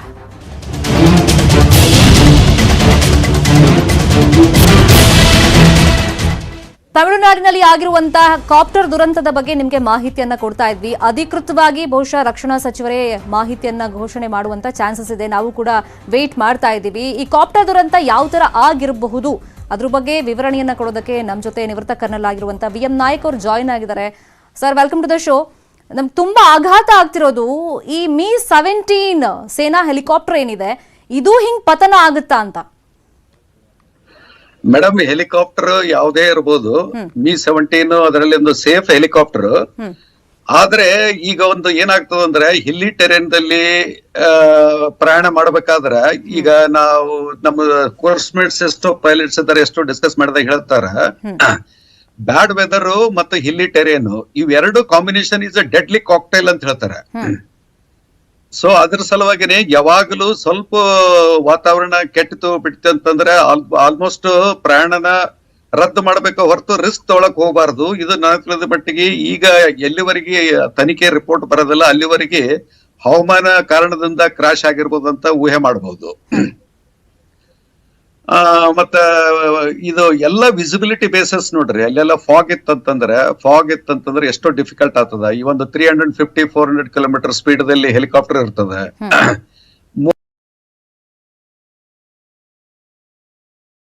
ಮತ್ತೆ ಎರಡು ಕಾಂಬಿನೇಷನ್ ಅರುಣಾಚಲ ಪ್ರದೇಶದಲ್ಲಿ ಮ್ಯಾಕ್ಸಿಮಮ್ ಆಗಿದೆ. ಆಂಧ್ರ ಪ್ರದೇಶದಲ್ಲಿ ಚೀಫ್ ಮಿನಿಸ್ಟರ್ ರಾಜಶೇಖರ್ ರೆಡ್ಡಿ ಆದದ್ದು ಹಿಲ್ಲಿ ಟೆರೇನು. ಸೊ ಹಿಲ್ಲಿ ಟೆರೆನ್ ದಲ್ಲಿ ಆಗೋದು ಇದೊಂದು ಮೋಸ್ಟ್ ಅನ್ಫಾರ್ಚುನೇಟ್ ಇನ್ಸಿಡೆಂಟ್ ಅಂತ ಹೇಳ್ಬಹುದು, ಆಕ್ಸಿಡೆಂಟ್ ಅಂತ ಹೇಳ್ಬಹುದು. ಬಟ್ ಸರ್, ಈಗ ನಾವು ರೋಡಲ್ಲಿ ಟ್ರಾವೆಲ್ ಮಾಡ್ಬೇಕಾದ್ರೇನೆ ಕಂಡೀಷನ್ ಹೆಂಗಿದೆ, ಮತ್ತೆ ಒಂದು ಪ್ರದೇಶ ಅಂತಂದ್ರೆ ಆ ಪ್ರದೇಶದಲ್ಲಿ ವೆದರ್ ಹೆಂಗಿರುತ್ತೆ, ನಾವು ಹೋಗ್ಬಹುದಾ ಈಗ ಬೇಡವಾ, ಇದನ್ನೆಲ್ಲ ನಾರ್ಮಲಿ ನಾವು ಯೋಚನೆ ಮಾಡ್ತೀವಿ, ಒಂದೆರಡು ಸಜೆಷನ್ ಕೂಡ ತಗೊಳ್ತೀವಿ, ಒಪಿನಿಯನ್. ಬಟ್ ಈಗ ಅವರು ವಾಯು ಮಾರ್ಗದಲ್ಲಿ ಹೋಗ್ತಿದ್ದಾರೆ ಅಂದ್ರೆ ನೀವು ಹೇಳ್ದಂಗೆ ಈ ಡೆಡ್ಲಿ ಕಾಕ್ಟೈಲ್, ಒಂದು ಹಿಲ್ಲಿ ರೀಜನ್, ಮತ್ತೊಂದು ಈ ವೆದರ್ ಅಲ್ಲಿ ತುಂಬಾ ಅಲ್ಲಿ ದಟ್ಟ ಮಂಜು ಆವರಿಸ್ಬಿಟ್ಟಿರುತ್ತೆ, ಅದನ್ನಂತೂ ಯೋಚನೆ ಮಾಡಿರ್ತಾರೆ, ಅದನ್ನೆಲ್ಲ ಚೆಕ್ ಮಾಡಿಬಿಟ್ಟೆ ಅಲ್ಲಿ ಟ್ರಾವೆಲ್ ಮಾಡಕ್ ಹೋಗಿರ್ತಾರೆ. ಈ ಚೆಕ್ ಮಾಡಿನೂ ಹಿಂಗಾಯ್ತಲ್ಲ ಸರ್? ಇಲ್ಲ, ಚೆಕ್ ಮಾಡಿರ್ತಾರೆ. ಆಮೇಲೆ ಕೆಲವೊಂದ್ಸಲ ಏನಾಗ್ತದೆ ಅಂತಂದ್ರೆ ಯಾವ ಎಮರ್ಜೆನ್ಸಿ ಕಂಡೀಷನ್ ದಾಗ ಇದ್ದರ್ನು ಫ್ಲೈ ಮಾಡ್ಬೇಕಂತ ಮೊದಲೇ ಅವರು ಪ್ರಾಕ್ಟೀಸ್ ಮಾಡಿರ್ತಾರೆ. ಈಗ ನೈಟ್ ಫ್ಲೈಯಿಂಗ್ ಕೆಪಬಿಲಿಟಿ ಇಲ್ಲ ಅಂದ್ರೂ ಬೆಳದಿಂಗಳ ರಾತ್ರಿಯಲ್ಲಿ ಟ್ರೈನಿಂಗ್ ಸಾರ್ಟೀಸ್ ಮಾಡ್ಕೊಂಡು ಅವರೆಲ್ಲ ಫ್ಲೈ ಮಾಡ್ತಾರೆ. ಇವನ್ ನೈಟ್ ಕೂಡ ಫ್ಲೈ ಮಾಡ್ತಾರೆ. Even night flying capability Mi-17 ಇಲ್ದಿದ್ರು ನೈಟ್ ಫ್ಲೈಯಿಂಗ್ ಇದು ಮಾಡ್ಕೊಂಡು ಎಲ್ಲ ಪೈಲಟ್ಸ್ ಗೆ ಟ್ರೈನಿಂಗ್ ಇರುತ್ತೆ. ಇದು ಈಗ ಏನಂತಂದ್ರೆ I can do it, I may not do it, I can do it, I may not do it, ಇವೆರಡರಲ್ಲಿ ಒಂದು ಯಾವ್ದಾದ್ರು ಒಂದು ಸ್ವಲ್ಪ ಎರರ್ ಆಗಿದ್ರೆ ಈ ತರ ಆಕ್ಸಿಡೆಂಟ್ ಆಗ್ತಾವ, ಆಗೋದಿಲ್ಲ ಅಂತಲ್ಲ. ಇದೆಲ್ಲ ಏನ್ ಆಕ್ಸಿಡೆಂಟ್ ಆದ್ರೂ ಒಂದು 100% ಫುಲ್ ಪ್ರೂಫ್ ಇಂಜಿನ್ ಆಗ್ಲಿ, ಪೈಲಟ್ ಕಂಡೀಷನ್ ಆಗ್ಲಿ, ವೆದರ್ ಕಂಡೀಷನ್, ಟೆರೇನ್ ಎಲ್ಲ ಚೆಕ್ ಮಾಡ್ಕೊಂಡು ಹೋಗಿರ್ತಾರ. ನೆಗ್ಲಿಜೆನ್ಸ್ ಏನಾಗಿರೋದಲ್ಲ. ಬಟ್ ಅದು ಅದ್ರದ್ದು ಏನಂತಂದ್ರೆ ಆಮೇಲೆನೆ ಗೊತ್ತಾಗ್ತದೆ ಏನು ಮಷಿನರಿ ಫೇಲ್ಯೂರ್ ಇತ್ತು, ಇಂಜಿನ್ ಫೇಲ್ಯೂರ್ ಇದ್ರೆ ಏನ್ ಮಾಡ್ತಾರೆ, ಇಂಜಿನ್ ಫೇಲ್ಯೂರ್ ಇತ್ತು, ಯಾವ್ದಾರ ಬರ್ಡ್ ಹಿಟ್ ಇತ್ತು, ಒಂದ್ ವೇಳೆ ಬರ್ಡ್ ಹಿಟ್ಗೂ ಕ್ರಾಶ್ ಆಗ್ತದೆ. ಹಾ, ಕರೆಕ್ಟ್. ಇನ್ಫ್ಯಾಕ್ಟ್ ಫ್ಲೈಟ್ ಕೂಡ ಹಂಗೆ ಆಗುತ್ತೆ. ಒಂದ್ ಕುತೂಹಲ ನಾಯಕ್ ಸರ್, ಈಗ ಫ್ಲೈಟ್ ಎಲ್ಲ ಹಿಂಗಾದ್ರೆ ಅದಕ್ಕೆ ಬ್ಲಾಕ್ ಬಾಕ್ಸ್ ಅಂತ ಇರುತ್ತೆ, ಸೊ ಅದನ್ನ ಫಸ್ಟ್ ಹುಡುಕ್ತಾರೆ, ಈ ತರ ಏನಾದ್ರೂ ಪತನ ಆದಾಗ, ಸುಟ್ಟು ಹೋದಾಗ, ಬಿದ್ದು ಹೋದಾಗ, ಸೊ ಅದರಲ್ಲಿ ಇನ್ಫಾರ್ಮೇಶನ್ ಸಿಗುತ್ತೆ ಅಂತ. ಕಾಪ್ಟರ್ ಅಲ್ಲಿ ಹೆಂಗೆ? ಕಾಪ್ಟರ್ದಲ್ಲಿ ಅವರೆಲ್ಲ ಕಂಟಿನ್ಯೂಸ್ ATC ಜೊತೆಗೆ ಕನ್ವರ್ಸೇಷನ್ ಇರ್ತದಲ್ರಿ. ATC ಏರ್ ಟ್ರಾಫಿಕ್ ಕಂಟ್ರೋಲ್ ಜೊತೆಗೆ ಅವ್ರದ್ದು ಕಮ್ಯುನಿಕೇಶನ್ ಕಂಟಿನ್ಯೂಸ್, ಅವ್ರಿಗೆ ರೂಟ್ ಕೊಡ್ತಾರ, ಅವ್ರಿಗೆ ಕಂಟಿನ್ಯೂಸ್ ಇನ್ಸ್ಟ್ರಕ್ಷನ್ಸ್ ಕೊಡ್ತಾರ. ಆ ಒಂದು ಕನ್ವರ್ಸೇಷನ್ ಸಿಗುತ್ತೆ ಇದರಲ್ಲಿ. ಅದರ ಕನ್ವರ್ಸೇಷನ್ ಪ್ರಕಾರ ATC ಇಂದ ಹಿಡಿದು pilot, captain of the flight ಏನಿರ್ತಾನ ಅದ್ರ ಜೊತೆಗೆ ಕನ್ವರ್ಸೇಷನ್, ಅದನ್ನ ಮಾತುಕತೆ ಏನಾಗಿರ್ತದಲ್ಲ ಅದು ಇರ್ತದ. ಬ್ಲಾಕ್ ಬಾಕ್ಸ್ ಇದರಲ್ಲಿ ಹೆಲಿಕಾಪ್ಟರ್ದಲ್ಲೇ ಇರ್ಲಿಕ್ಕಿಲ್ಲ.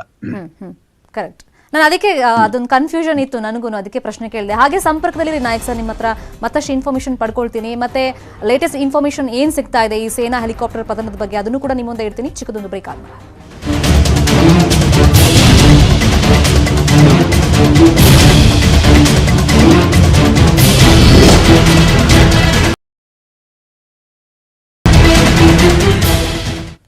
Welcome back. ತಮಿಳುನಾಡಿನಲ್ಲಿ ಆಗಿರುವಂತಹ ಸೇನಾ ಹೆಲಿಕಾಪ್ಟರ್ ಪತನದ ಬಗ್ಗೆ ನಿಮಗೆ ಮಾಹಿತಿಯನ್ನ ಕೊಡ್ತಾ ಇದ್ವಿ. ಮತ್ತೆ ಈ ಸಂದರ್ಭಗಳೆಲ್ಲ ಹೆಂಗಿರಬಹುದು ಅನ್ನೋದ್ರ ಬಗ್ಗೆ ನಿವೃತ್ತ ಕರ್ನಲ್ VM ನಾಯಕ್ ಅವರು ನಮಗೆ ಹೆಚ್ಚಿನ ಇನ್ಫಾರ್ಮೇಶನ್ ಕೊಡ್ತಾ ಇದ್ರು. VM ನಾಯಕ್ ಅವರೇ, ವೆಲ್ಕಮ್ ಬ್ಯಾಕ್. ಇವಾಗಿರಂತ ಒಂದು ಕುತೂಹಲ ಏನು ಅಂತಂದ್ರೆ, ಈ ತರ ಸೇನಾ ಮುಖ್ಯಸ್ಥರೊಬ್ರು ಒಂದು ಸೆಮಿನಾರ್ಗೆ ಅಥವಾ ಏನೋ ಒಂದು ಸ್ಪೀಚ್ ಕೊಡಕ್ ಹೋಗ್ತಾರೆ ಅಂದ್ರೆ ಹೊಸದೇನಲ್ಲ ಇದು. ಎಲ್ಲಾ ಪ್ರದೇಶಕ್ಕೂ ಇನ್ವೈಟ್ ಮಾಡಿದಾಗ ಎಲ್ಲಾ ರಾಜ್ಯಗಳಿಗೂ ಹೋಗ್ತಾ ಇರ್ತಾರೆ. ಬಟ್ ಮುನ್ನೆಚ್ಚರಿಕೆ ಅಂತಂದ್ರೆ ಒಬ್ಬ ಸೇನಾ ಮುಖ್ಯಸ್ಥ ಬರ್ತಾರೆ ಅಂತಂದ್ರೆ ಯಾವ ತರ ಪ್ರಿಕಾಷನರಿ ಮೆಷರ್ಸ್ ತಗೊಂಡಿರ್ತಾರೆ ಅಂತ, ಯಾವ ತರ ಅಲರ್ಟ್ ಆಗಿರ್ತಾರೆ? As far as flight safety ಬಗ್ಗೆ ಮಾತಾಡಬೇಕಾದ್ರೆ, ಸೇನಾ ಮುಖ್ಯಸ್ಥ ಹೋಗ್ಬೋದು ಅಥವಾ ನಾರ್ಮಲ್ ಟ್ರೈನಿಂಗ್ ಫ್ಲೈಟ್ ಇರಬಹುದು, ಡ್ರಿಲ್ಸ್ ಎಲ್ಲ ಫ್ಲೈಟ್ ಸೇಫ್ಟಿಗೆ ಏನೇನು ಇದು ಮಾಡ್ಬೇಕು ಎಲ್ಲ ಏನಂತಂದ್ರೆ ಫಾಲೋ ಮಾಡ್ತಾರೆ. ಅದ್ರ ಬಗ್ಗೆ ಎರಡು ವಿಚಾರ ಇಲ್ಲ. ಅದು VIP ಆನ್ ಬೋರ್ಡ್ ಇತ್ತಪ್ಪಂದ್ರ ಮೈನ್ಯೂಟ್ ಟು ಮೈನ್ಯೂಟ್ ಡೀಟೇಲ್ಸ್ ಏನಂತಂದ್ರೆ ಚೆಕ್ ಮಾಡ್ತಾರೆ. ಸೊ ಇದು ಏನಂತಂದ್ರೆ ಈಗ ಎರಡೇ ಒಂದು ಸಂಶಯ ಬರ್ತದ, ಒಂದು ವೆದರ್ ಮೇಲೆ ಸಂಶಯ ಬರ್ತದ, ಒಂದು ಸಬಟಾಜ್ ಆಗ್ಯದನಂತ ಬರ್ತದ. ಸಬಟಾಜ್ ಈಗ ಪ್ರೀಮಚೂರ್, ನಾವ್ ಏನೋ ಮಾತಾಡ್ಲಿಕ್ಕೆ ಆಗೋದಿಲ್ಲ until unless enquiry is over. So ಅದು ಸಬಟಾಜ್ ವಿಷಯ ಈಗ ಯಾರು ಮಾತಾಡಬಾರ್ದು. ಒಂದು ಅದಿರ್ಬೋದು, ಒಂದು ಈಗಿನ ಬರ್ತಕ್ಕಂಥ ಮಾಹಿತಿ ಪ್ರಕಾರ, ಈಗಿರ್ತಕ್ಕಂಥ ನಮ್ಮ ಸ್ವಲ್ಪ ಏನಪ್ಪಾ ನಾಲೆಜ್ ಪ್ರಕಾರ ಹೇಳ್ಬೇಕಂದ್ರೆ, ವೆದರೇ ವಾತಾವರಣನೇ ಕಾರಣ, ಅದು ಫಾಗ್ ವೆದರೇ ಕಾರಣ, ಹಿಲ್ಲಿ ಟೆರೇನೇ ಕಾರಣ. ಅದು ಹೆಲಿಕಾಪ್ಟರ್ ಎಷ್ಟು ಫಿಟ್ ಇದ್ರೂ ಮತ್ತೆ it all depends upon pilot error of judgement ಇರಬಹುದು ಕೆಲವೊಂದ್ ಸೈಡ್. ಸೊ ಇದು ಮ್ಯಾನ್ಯುವಲ್ ಹ್ಯೂಮನ್ ಎರರ್ ಅಂತ ಇರ್ತದೆ ನೋಡ್ರಿ. ಎಷ್ಟು ಫೈನ್ ಹೆಲಿಕಾಪ್ಟರ್ ಇದ್ರೂ human error of judgement of the pilot ಇರಬಹುದು. ಬಟ್ ಎಲ್ಲ ಒಳ್ಳೆ ಪೈಲಟ್ಸ್ ಇರ್ತಾರ, ಒಳ್ಳೆ ಹೆಲಿಕಾಪ್ಟರ್ ಇರ್ತದೆ, ಎಲ್ಲಾ ರೀತಿಯಿಂದ A1 ಆಗಿ ಫಿಟ್ ಕಂಡೀಷನ್ಸ್ ಇರ್ತಾವ. ಬಟ್ ದುರಂತ ಆದ್ಮೇಲೆ ದುರಂತ, ಅದ ಆದ ನಂತರ ಗೊತ್ತಾಗುತ್ತೆ. ಈಗ ನೋಡಿ, ನಾರ್ಮಲ್ ಅಂದ್ರೆ ಒಂದು ಆರ್ಡಿನರಿ ಹೆಲಿಕಾಪ್ಟರ್ ಪೈಲಟ್ಗೂ ಈ ತರ Mi-17 ಅಂತ ಒಂದು VVIP ನ ಕ್ಯಾರಿ ಮಾಡುವಂತ ಹೆಲಿಕಾಪ್ಟರ್ ಯಾರು ರೈಡ್ ಮಾಡ್ತಿರ್ತಾರೆ, ತುಂಬಾನೇ ಡಿಫ್ರೆನ್ಸ್ ಇರುತ್ತೆ, ಒಂದು ಎಕ್ಸ್ಪೀರಿಯನ್ಸ್ ಒಂದು ಲೆವೆಲ್ ಜಾಸ್ತಿನೇ ಇರುತ್ತೆ ಅಂತವ್ರಿಗೆ. ಹೇಳಕ್ಕಾಗಲ್ಲ ಈ ಮೆಷಿನ್ಗಳನ್ನು ಆಪರೇಟ್ ಮಾಡುವಾಗ, ವೆಹಿಕಲ್ಗಳನ್ನು ಆಪರೇಟ್ ಮಾಡುವಾಗ, ಈ ತರ ಹೆಲಿಕಾಪ್ಟರ್ಗಳನ್ನು ಆಪರೇಟ್ ಮಾಡುವಾಗ ಎಲ್ಲಿ ಏನ್ ಮಿಸ್ ಹೊಡೆಯುತ್ತೆ ಅಂತ ಆ ಕ್ಷಣದಲ್ಲಿ ಹೇಳಕ್ಕಾಗಲ್ಲ. ಕರೆಕ್ಟ್. ಈಗ ಪೈಲಟ್ಸ್ ಏನಿರ್ತಾರಂದ್ರೆ ಎಲ್ಲರೂ ಟ್ರೆಂಡ್ ಇರ್ತಾರ. The best pilot is given to the VIP flights. Best experience ಇದ್ದವರು, ಬೆಸ್ಟ್ ಟಾಪ್ ಪೈಲಟ್ ಇದ್ದವರೇ ಈ VIP ನ ಫ್ಲೈ ಮಾಡ್ತಾರೆ. ಆರ್ಮಿ ಚೀಫ್ ಇರ್ಬೋದು, ಪ್ರಧಾನಮಂತ್ರಿ ಇರ್ಬೋದು, ರಾಷ್ಟ್ರಪತಿ ಇರ್ಬೋದು, ಯಾರೇ ಇರ್ಬೋದು. ಈಗ ಪೈಲಟ್ಸ್ ಅಂದ್ರೆ ಈಗ ನೋಡಿ, ಏರ್ ಶೋ ಲಾಸ್ಟ್ ಟೈಮ್ ಆದಾಗ ಒಂದು ಏರ್ ಕ್ರಾಶ್ ಆಯ್ತು ಇಲ್ಲಿ ಬೆಂಗಳೂರಲ್ಲಿ. ಒಬ್ಬ ಪೈಲಟ್ ಎಜೆಕ್ಟ್ ಆದ, ಎರಡನೇ ಪೈಲಟ್ ಎಜೆಕ್ಟ್ ಆಗ್ಲಿಲ್ಲ. ಅಷ್ಟೊತ್ತಿಗೆ ಏನಂತಂದ್ರೆ ಮಷಿನ್ ಅದೇನು ಎಜೆಕ್ಷನ್ ಬಟನ್ ಇರ್ತದೋ ಲಾಕ್ ಆಗ್ಬಿಟ್ಟಿತ್ತು. So with in a fraction of second ಏನಾಗ್ತದ ಆ ಕಂಡೀಷನ್ ದಲ್ಲಿ ಹೆಂಗಾಯ್ತು, ರೋಟರ್ ಹಿಟ್ ಮಾಡಿದ್ರ ನಂತರ ಈಗ ಒಂದು ಸ್ಪ್ಲಿಟ್ ಆಫ್ ದ ಸೆಕೆಂಡ್ಸ್ ಅಲ್ಲಿ ಡಿಸಿಷನ್ ತಗೋಬೇಕಾಗ್ತದ. ಮೋಸ್ಟ್ ಆಫ್ ಒಂದು ಟ್ರೀ ಬರ್ತಿರ್ಬೋದು ಅಥವಾ ಏನ್ ನೋಡಿರ್ಬೇಕು. ಫಸ್ಟ್ ಏನಂತಂದ್ರೆ ರೋಟರ್ ಹಿಟ್ ಆದ ಕೂಡಲೇ ನೆಕ್ಸ್ಟ್ ಅದನ್ನ ಹೆಂಗ ಕ್ರಾಶ್ ಲ್ಯಾಂಡ್ ಆಗಿ ಹೆಂಗ್ ಮಾಡಬೇಕು, ಆ ಟೈಪ್ ಇದು ಒಂದೊಂದು ಸೆಕೆಂಡ್ ದಲ್ಲಿ ಒಂದೊಂದು ನಿರ್ಧಾರದ ಮೇಲೆ ಡಿಪೆಂಡ್ ಆಗ್ತದ. ಬಟ್ ಅದನ್ನ ಏನಂತಂದ್ರೆ ಅದು ತನಿಖೆ ಆಗ್ಬೇಕು. ತನಿಖೆ ಆದ ನಂತರನೇ ಎಲ್ಲ ಹೇಳ್ಬೇಕಾಗ್ತದ. ಬಹುಶಃ ಹಿಂಗಾಗಿರ್ಬೋದು ಅಂತ ಈಗ ಬರೀ ಊಹೆದ ಕೆಲಸ ಈಗ. ಅದೇ ನಾವು ಪಾಸಿಬಿಲಿಟೀಸ್ ಬಗ್ಗೆನೇ ಮಾತಾಡ್ತಿರೋದು. ನಾ ಹೇಳ್ದಂಗೆ ಅಫಿಷಿಯಲ್ ಆಗಿ ಬಹುಶಃ ರಕ್ಷಣಾ ಸಚಿವರೇ ಇನ್ಫಾರ್ಮೇಶನ್ ಕೊಡ್ಬೋದು, ಏನಾಯ್ತು, ಏನು ಎತ್ತ, ಎಷ್ಟು ಜನ ಮೃತಪಟ್ಟಿದ್ದಾರೆ, ಅವ್ರು ಯಾರ್ಯಾರು ಅಂತ ನಾವು ನಿರೀಕ್ಷೆ ಮಾಡ್ತಾ ಇದ್ದೀವಿ ಅಫಿಷಿಯಲ್ ಸ್ಟೇಟ್ಮೆಂಟ್ಗೋಸ್ಕರ. ನಾಯಕ್ ಸರ್, ಈಗ ಇಷ್ಟೆಲ್ಲ ಎಕ್ಸ್ಪೀರಿಯನ್ಸ್ ಇರುತ್ತೆ, ಟ್ರೈನ್ಡ್ ಇರ್ತಾರೆ, ಈ ಕ್ಷಣದಲ್ಲಿ ಏನ್ ಮಾಡಬೇಕು, ಕ್ವಿಕ್ ಆಗಿ ಏನ್ ಡಿಸಿಷನ್ ಅಲ್ಲೇ ತಗೋಬೇಕು ಸ್ಪಾಟ್ ಅಲ್ಲಿ. ಅಫ್ಕೋರ್ಸ್ ಇವ್ರಿಗೆ ಗೊತ್ತಿರುತ್ತೆ, VIP ಪೈಲಟ್ಗಳು ಯಾರಿರ್ತಾರೆ, ಆ ಕಾಪ್ಟರಲ್ಲಿ ಯಾರು ಟ್ರಾವೆಲ್ ಮಾಡ್ತಾರೆ, ಅಫ್ಕೋರ್ಸ್ ಗೊತ್ತಿರುತ್ತೆ. ಅಂದ್ರೆ ಇವತ್ತಿನ ಒಂದು ಆ ಕ್ರಾಶ್ ಅನ್ನ ನೋಡಿದ್ರೆ, ಪತನ ಆಗಿರೋದು ನೋಡಿದ್ರೆ, ಆ ಫ್ರಾಕ್ಷನ್ ಆಫ್ ಸೆಕೆಂಡ್ ಅಲ್ಲಿ ಆಪ್ಷನ್ ಇರ್ಲಿಲ್ಲ ಅಂತ ನಾವು ಊಹೆ ಮಾಡ್ಕೊಳ್ಬೋದಾ? ಎಸ್ ಮೋಸ್ಟ್ ಆಫ್ ದ ಏನಪ್ಪಾ ಅಂದ್ರೆ, oh my god, I should have not done this ಅಂತ ಅನ್ನೋದ್ರೊಳಗೆ ಕ್ರಾಶ್ ಆಗಿರ್ತದೆ. ಸೊ ಇದು ಏನಂತಂದ್ರೆ, ಈಗ ಯಾರಾದ್ರೂ ಸರ್ವೈವರ್ಸ್ ಇದ್ರೆ ಅವ್ರ ಸ್ಟೋರಿ ಹೇಳ್ಬಹುದು. ಇಟ್ ಇಸ್ ಏನಪ್ಪಾ ಅಂದ್ರೆ, ಮೋಸ್ಟ್ ಆಫ್ ದ ಆಕ್ಸಿಡೆಂಟ್ಸ್, ಈ ಫೇಟಲ್ ಆಕ್ಸಿಡೆಂಟ್ಸ್ 100% ಫೇಟಲ್ ಆದ ಇದೇನು ಕಂಡೀಷನ್ ದಲ್ಲಿ there are nobody to tell the story exactly ಏನಾಯ್ತಂತ. ಆಮೇಲೆ ಇದು ಅಲ್ಲಿ ಹಳ್ಳಿ ಒಂದು ನೀಲಗಿರಿ ಹಿಲ್ಸ್ ದಲ್ಲಿ ಯಾ ಕಟ್ಟೇರಿ ಅಂತ ಹಳ್ಳಿಯಲ್ಲಿ ಏನಾಗಿದೆ ಇಲ್ಲ, ಅಲ್ಲಿ ಕೆಲವೊಬ್ರು ಐ ವಿಟ್ನೆಸಸ್ ಇರ್ತಾರೆ. ಐ ವಿಟ್ನೆಸಸ್ ಏನಾದ್ರೂ ಹೆಲಿಕಾಪ್ಟರ್ ಫ್ಲೈ ಮಾಡ್ಬೇಕಾದ್ರೆ ಯಾವ ತರ ಡುಂಡಲ್ ಆಯ್ತು, ಯಾವ ತರ ಡೀಪ್ ಡೈವ್ ಮಾಡಿತ್ತು, ಆ ಟೈಪ್ ಈ ಟೈಪ್ ಏನೋ ದೃಶ್ಯ ನೋಡಿರ್ತಾರಲ್ಲ, ಅವ್ರಿಂದ ಏನಪ್ಪಾ ಅಂದ್ರೆ ಊಹೆ ಮಾಡ್ಬೋದು, ಓಹೋ ಬಹುಶಃ ಇದು ಕಾರಣ ಇರಬಹುದು, ಬಹುತೇಕ ಇಂಜಿನ್ ಪವರ್ ಫೇಲ್ಯೂರ್ ಇರ್ಬೋದು, ಅಥವಾ ಕ್ರಾಶ್ ಎಲ್ಲಾದ್ರೂ ಒಂದು ಸೇಫ್ ಜಾಗ ನೋಡಿ ಲ್ಯಾಂಡ್ ಮಾಡ್ಬೇಕ ಪ್ರಯತ್ನ ಮಾಡಿದ್ರು ಏನೋ ಅಂತ ತಿಳ್ಕೊಂಡು ಅವೆಲ್ಲ ಐ ವಿಟ್ನೆಸಸ್ ಮತ್ತೆ ಹೆಲಿಕಾಪ್ಟರ್ ಏನಂತಂದ್ರೆ ಸರ್ವೈವರ್ಸ್ ಅವರಿಂದ ಸ್ಟೋರಿ ಗೊತ್ತಾಗ್ತದೆ. ಈಗ ನಾವೇನಪ್ಪ ಅಂದ್ರೆ ಬಹುಶಃ ಹಿಂಗಾಗಿರೋ ಈ ಭೌಗೋಳಿಕವಾಗಿ ತುಂಬಾ ಇಂಪಾರ್ಟೆಂಟ್ ಆಗುತ್ತೆ. ಈ ತರ ಒಂದು ವಿಮಾನ ಏನೋ ಒಂದು ತುರ್ತು ಸನ್ನಿವೇಶದಲ್ಲಿ ಲ್ಯಾಂಡಿಂಗ್ ಮಾಡಬೇಕು ಅಥವಾ ಈ ತರ ಕಾಪ್ಟರ್ ಗಳನ್ನ ಲ್ಯಾಂಡ್ ಮಾಡ್ಬೇಕು ಅಂತಂದ್ರೆ ಲ್ಯಾಂಡಿಂಗ್ ಅನ್ನ ನಾವು ಭೌಗೋಳಿಕವಾಗಿ ನೋಡ್ಬೇಕಾಗುತ್ತೆ. ಯಾಕಂದ್ರೆ ಇಲ್ಲಿ ಆಪ್ಷನ್ ಇರ್ಲಿಲ್ಲ ಅನ್ಸುತ್ತೆ ಪಾಪ ಪೈಲಟ್ಗೆ. ಯಾಕಂದ್ರೆ ಒಂದು ದಟ್ಟ ಮಂಜು, ಅಲ್ಲೇನೋ ಅವಘಡ ಸಂಭವಿಸುತ್ತೆ ಅಂತ ಗೊತ್ತಾದ ತಕ್ಷಣ ಒಂದು ಡಿಸಿಷನ್ ತಗೊಳಕ್ಕೆ ಅಲ್ಲಿ ಕೆಳಗಡೆ ನೋಡಿದ್ರೆ ನೀಲಗಿರಿ ಬೆಟ್ಟ, ಅಲ್ಲಿ ಲ್ಯಾಂಡ್ ಮಾಡಕ್ ಚಾನ್ಸೇ ಇರ್ಲಿಲ್ಲ ಅನ್ಸುತ್ತೆ. ಲ್ಯಾಂಡ್ ಅಂದ್ರೆ ಈಗ ಏನ್ ಮಾಡ್ತಾರ, ಕ್ರಾಶ್ ಲ್ಯಾಂಡಿಂಗ್ ಅಂತ ಹೇಳ್ತಾರೆ. ಇದ್ದು ಒಂದು ಸಿಚುವೇಶನ್ ದಲ್ಲಿ ಒಂದು ಯಾವ್ದಾದ್ರು ಒಂದು ಫ್ಲಾಟ್ ಏರಿಯಾ ಸಿಕ್ತಂತಂದ್ರೆ ಅಥವಾ ಏನು ಆಬ್ಸ್ಟಕಲ್ ಇರ್ಲಾರ್ದ ಫ್ಲಾಟ್ ಏರಿಯಾ ಸಿಕ್ತಂದ್ರೆ ಅಲ್ಲೇ ಕ್ರಾಶ್ ಲ್ಯಾಂಡ್ ಮಾಡ್ತಾರೆ. ಈಗ ನಾನು ಈಗ ಒಂದು ವರ್ಷದಿಂದ ನಾವು ಒಬ್ಬ ಪೈಲಟ್ ಜೊತೆ ನಾವು ಫ್ಲೈ ಮಾಡ್ತಾ ಇದ್ದೆ ಫ್ರಮ್ ಜಕ್ಕೂರ್ ಟು ಎಲ್ಲಿ ಅಂತಂದ್ರೆ ಇದು ಇಲ್ಲೇ ಬೆಂಗಳೂರಲ್ಲಿ. ನಾನು ಇದು ನೋಡ್ಬೇಕಾದ್ರೆ ಮುಂದ ಒಂದು ಅರ್ಧ ಕಿಲೋಮೀಟರ್ ದೂರ ಒಂದು ಬರ್ಡ್ ಒಂದು ಫ್ಲಾಕ್ ಬರ್ತಾ ಇತ್ತು. ಒಂದು ಏನಪ್ಪಾ 20-30 ಬರ್ಡ್ಸ್ ಒಂದು ಫ್ಲಾಕ್ ಇತ್ತು. ನನಗ್ ಕಾಣಿಸ್ಲಿಲ್ಲ, ಬಟ್ ಪೈಲಟ್ ಕಾಣಿಸಿ ಇಮಿಡಿಯೇಟ್ಲಿ ಟರ್ನ್ ಮಾಡಿದೆ. ಸೊ ಈ type bird hit, any extraneous objects hit ಏನಾದ್ರೂ ಇರ್ಬೋದು. Bird hit is one of the reason, weather is one of the reason, ಆಮೇಲೆ fog is one of the reason, ಅಥವಾ engine failure is one of the reason, wrong decision, error in judgment is one of the reason. But ಇದೆಲ್ಲ ಯಾವ್ದಾದ್ರು ಒಂದು ಆಗಿರ್ತದ, combination of 1 or above ಆಗಿರ್ತದೆ. So crash ಅಂದ್ಮೇಲೆ crash unfortunate ಏನಂತಂದ್ರೆ very very unfortunate. ಇದು ಏನಂತಂದ್ರೆ ಅವರು ಹೆಲ್ತ್ ಕಂಡೀಷನ್ ಹೆಂಗಿದೆ ಏನಿದೆ ಅಂತ ತಿಳ್ಕೊಂಡು ಇವೆಲ್ಲ ರೂಮರ್ಸ್ ಬರ್ತಾವ ನೋಡಿದ್ರೆ, Mrs Bipin Rawat is no more, is staff officer, lieutenant colonel is no more ಅಂತಕೊಂಡು ಈಗ ಕೆಲವೊಬ್ರು ಹೇಳ್ತಾ ಇದ್ದಾರೆ. ಅಲ್ಲ, ಈ ಕ್ಷಣಕ್ಕೂ ನಾವು ಅನ್ಕೊಂಡಿರೋದು ಆತರ ಆಗದ್ ಬೇಡ. ಅಫ್ಕೋರ್ಸ್ ಈಗ 14 ಜನ ಏನ್ ಪ್ರಯಾಣ ಮಾಡ್ತಿದ್ರು ಎಲ್ರದ್ದು ಜೀವನೇ ಇಲ್ಲ ಅಂತಲ್ಲ, ಬಟ್ ಬಿಪಿನ್ ರಾವತ್ ಅವರು ನಮ್ ದೇಶದ ಒಂದು ಅಸೆಟ್, ಅವ್ರು ಇರ್ಲೇಬೇಕು ಅಂತ ನಾವು ಈ ಕ್ಷಣನೂ ಪ್ರೇ ಮಾಡ್ತೀವಿ ಸರ್. ನಿಜ ಮೇಡಮ್ ಅದು ಅವ್ರ ಹಣೆ ಬರದಲ್ಲಿ ಏನು ಬರ್ದಿರ್ತದೆ ಯಾರು ಚೇಂಜ್ ಮಾಡಕ್ ಆಗೋದಿಲ್ಲ. ಈಗ ಎಲ್ಲ ಏನಪ್ಪಾ ಅಂದ್ರೆ ಮಾಧವರಾವ್ ಸಿಂಧೆ ಅಂದ್ರೆ ಏರ್ ಕ್ರಾಶ್ ನೋಡಿದ್ವಿ, ಆಮೇಲೆ ಎಲ್ಲ ಅನ್ಫಾರ್ಚುನೇಟ್ ಇನ್ಸಿಡೆಂಟ್ಸ್ ಇವೆಲ್ಲ ಇವು ಆಗೋದಿಲ್ಲ ಅಂತ ಏನು ಮಾಡ್ಲಕ್ ಆಗೋದಿಲ್ಲ. It happens, one has to ಏನಂತಂದ್ರೆ ಎಕ್ಸೆಪ್ಟ್ ಇಟ್. ಸಮ್ಟೈಮ್ಸ್ ಇವೆಲ್ಲ ಆಗ್ತಾವ. And miracle also last time army ಕಮಾಂಡರ್ದು ಜಮ್ಮು ಅಂಡ್ ಕಾಶ್ಮೀರದಲ್ಲಿ ಹೆಲಿಕಾಪ್ಟರ್ ಇದೇ ತರ ಕ್ರಾಶ್ ಆಗಿತ್ತು. ಬಟ್ ಅಲ್ಲಿ ಏನು ಡಿಫ್ರೆನ್ಸ್ ಅಂದ್ರೆ ಅದಕ್ಕ ಫೈರ್ ಇದಾಗಿದ್ದಿಲ್ಲ, ಇಟ್ ಡಿಂಟ್ ಕ್ಯಾಚ್ ಫೈರ್. ಈಗ ಅದು ಹೆಲಿಕಾಪ್ಟರ್ ಕ್ರಾಶ್ ಆದ ಕೂಡಲೇ ಬೆಂಕಿ ಏನ್ ಹತ್ತದಲ್ಲ, ಬೆಂಕಿ ಹತ್ತಿದ ಕೂಡಲೇ you can just forget that ಏನಂತಂದ್ರೆ ಯಾರಾದ್ರೂ ಸರ್ವೈವರ್ ಇರ್ತಾರಂತಕೊಂಡು ಯು ಕ್ಯಾನ್ ಫರ್ಗೆಟ್ ಇಟ್. ಯಾಕಂದ್ರೆ it is the fire which causes death, not breaking of helicopter parts or something. ಎಲ್ಲಿವರೆಗೆ ಬೆಂಕಿ ಹತ್ತದಿಲ್ಲ ಅಲ್ಲಿವರೆಗೆ ಸರ್ವೈವಲ್ ರೇಟ್ಸ್ ಜಾಸ್ತಿ ಇರುತ್ತೆ. ಅದೇ ಏನಾದ್ರೂ ಪೆಟ್ಟಾಗಿರೋ ಚಾನ್ಸಸ್ ಜಾಸ್ತಿ ಇರುತ್ತೆ ಆ ಟೈಮ್ ನಲ್ಲಿ. ಈ ತರ ಫೈರ್ ಆಗ್ಬಿಟ್ರೆ, ಬೆಂಕಿ ಹೊತ್ಕೊಂಡ್ಬಿಟ್ರೆ ಉಳಿಯೋ ಚಾನ್ಸಸ್ ತೀರಾ ಕಡಿಮೆ ಇರುತ್ತೆ ಅಂತ ನಿಮ್ಮ ಒಪಿನಿಯನ್.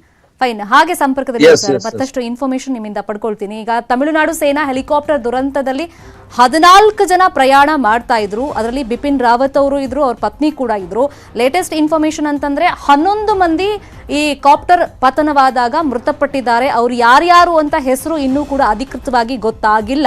ನಮ್ಗೆಲ್ಲ ಆತಂಕ ಇರೋದು ಬಿಪಿನ್ ರಾವತ್ ಅವರ ಹೆಲ್ತ್ ಕಂಡೀಷನ್ ಏನಾಗಿದೆ ಅಂತ. ಬಹುಶಃ ರಕ್ಷಣಾ ಸಚಿವರೇ ಈ ಬಗ್ಗೆ ಅಫಿಷಿಯಲ್ ಆಗಿ ಇನ್ಫಾರ್ಮೇಶನ್ ಕೊಡಬಹುದು. ನಾವು ಕೂಡ ವೇಟ್ ಮಾಡ್ತಾ ಇದ್ದೀವಿ. ತಮಿಳುನಾಡಿನಲ್ಲಿ ಸೇನಾ ಹೆಲಿಕಾಪ್ಟರ್ ದುರಂತ ಯಾರು ಕೂಡ ಊಹೆನೂ ಮಾಡಿರಲಿಲ್ಲ. ಯಾಕಂದ್ರೆ Mi-17 ಹೆಲಿಕಾಪ್ಟರ್ ಈ ತರ ದುರಂತಕ್ಕೀಡಾಗುತ್ತೆ ಅಂತ ಯಾರು ಊಹೆ ಮಾಡಿರಲಿಲ್ಲ. ಯಾಕಂದ್ರೆ one of the strongest helicopter, ಜೊತೆಯಲ್ಲಿ ರಷ್ಯಾದ ಹೆಲಿಕಾಪ್ಟರ್ ಇದು. VVIPಗಳಿಗೋಸ್ಕರ ಯೂಸ್ ಮಾಡ್ತಾ ಇದ್ರು. ಅತ್ಯಂತ ಉಷ್ಣಾಂಶದಲ್ಲೂ ಕೂಡ, ರಾತ್ರಿ ವೇಳೆಯಲ್ಲೂ ಕೂಡ ಇದನ್ನ ಯೂಸ್ ಮಾಡಬಹುದು. ಮತ್ತೆ ಈ ಕಾಪ್ಟರ್ ಯಾರು ಪೈಲಟ್ ಇರ್ತಾರೆ ಅವರು ಅತ್ಯಂತ ಎಕ್ಸ್ಪೀರಿಯನ್ಸ್ಡ್ ಇರ್ತಾರೆ. VVIPಗಳನ್ನ ಕರ್ಕೊಂಡು ಹೋಗ್ಬೇಕು, ಕರ್ಕೊಂಡು ಬರಬೇಕು ಅಂತಂದ್ರೆ ಅನುಭವ ಜಾಸ್ತಿ ಇರುತ್ತೆ. ಬಟ್ Mi-17 ಈಗ ಪತನ ಆಗಿದೆ. ಅದರಲ್ಲಿ ಸೇನಾ ಮುಖ್ಯಸ್ಥರಿದ್ರು ಬಿಪಿನ್ ರಾವತ್.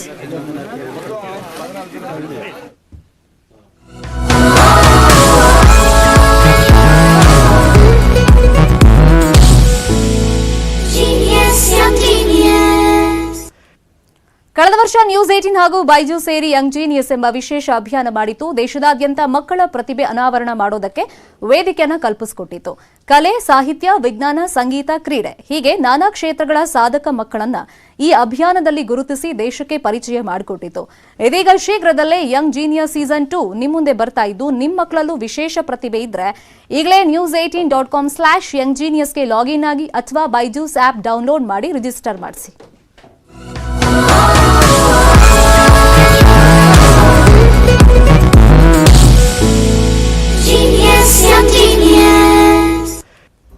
ಸೇನಾ ಹೆಲಿಕಾಪ್ಟರ್ ಪತನವಾಗಿರೋ ಬಗ್ಗೆ ಮತ್ತಷ್ಟು ಇನ್ಫಾರ್ಮೇಶನ್ ಕೊಡ್ತೀವಿ ಚಿಕ್ಕದೊಂದು ಬ್ರೇಕ್ ಆದ್ಮೇಲೆ.